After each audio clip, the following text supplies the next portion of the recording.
to Tucker Carlson tonight. Here in the United States, we've been so deeply engrossed in our own debates over whether men should be allowed to compete on girls' swim teams or whether it's immoral to carry our groceries in plastic bags that we have missed the fact that the government of China has been busy with its own agenda, taking over the world. In the space of just 15 years, for example, the Chinese have succeeded in recolonizing the entire continent of Africa. Didn't think that could happen? Well, it is happening. In Africa, China now calls the shots and takes the natural resources for itself, period. As of tonight, there is only one remaining African country that dares to recognize Taiwan, and it happens to be among the smallest countries in Africa, Swaziland. Everyone else on the continent obeys Beijing. But wait a second, how can this be happening? Isn't colonialism racist and bad?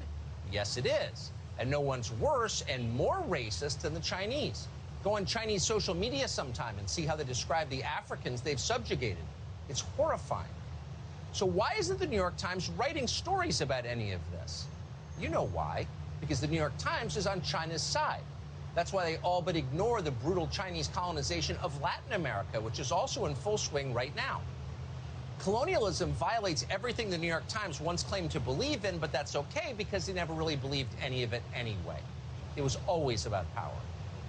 We came to Brazil this week to see for ourselves what the Chinese are doing to Latin America. We're making a documentary about it for our Tucker Carlson original series. Brazil has the last pro-American government in Latin America. It's our single most important ally in the Western Hemisphere. Allowing Brazil to become a colony of China would be a significant blow to us and potentially a very serious military threat. The Biden administration appears to be in favor of it. One person who's emphatically not in favor of it is the president of Brazil, Jair Bolsonaro. So, of course, the American media hate him. Here's some of their slander. The United States isn't the only country lurching dangerously towards authoritarianism. It is happening all over, indeed.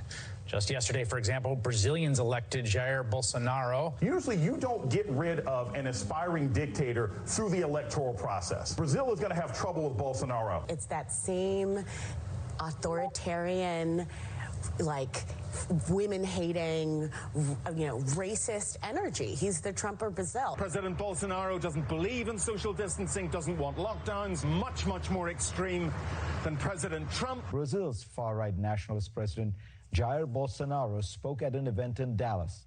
These two men and fellow travelers like Donald Trump and Vladimir Putin represent the growing global threat to the ideas of liberalism. These are people whose research consists of 3 minutes on Wikipedia on the way to the studio. He's a racist! Of course he is. He, quote, doesn't want lockdowns. There's your proof. But it is the last clip from plagiarist Fareed Zakaria that explains why they're so mad at Bolsonaro. Bolsonaro, Fareed Zakaria tells us, represents a, quote, growing global threat to the ideas of liberalism. Liberalism, meaning neoliberalism, meaning globalism. And in fact, that is true. Bolsonaro is no Justin Trudeau. He's not a low-IQ fascist who would be working as an Instagram influencer if he doesn't have his own army. He's not the president of Ukraine, who shuts down television stations that dare to criticize him and outlaws opposition parties and arms Nazis. In conventional terms, Bolsonaro is, in fact, liberal. He has done nothing to stop civil liberties in Brazil. But at the same time, he is a nationalist. He cares about his country. He resists China. Therefore, he must be stopped. George Soros hates him, and so does Joe Biden. He's not with the program. So naturally, we wanted to meet him. Yesterday, we did. We sat with Bolsonaro for more than an hour. And the first thing we learned is that the left in Brazil hates him very much. They tried to kill him when he first ran for president 4 years ago. With very little money and the backing of no party, he came out of nowhere to get 57 million votes. But he almost didn't survive to be elected. He was stabbed by a leftist almost to death at a rally, at which point the left funded lawyers to come in and rescue his attempted murderer. An amazing story that hasn't gotten a ton of coverage in the United States. He's an authoritarian, says MSNBC. All right. So we asked Bolsonaro about the stabbing in our conversation. We also asked him about his Christian faith, which is on display, something else that triggers them. We asked him about our Supreme Court stance on abortion, his views on gun rights. And we asked him, fundamentally, why do you think you're so hated?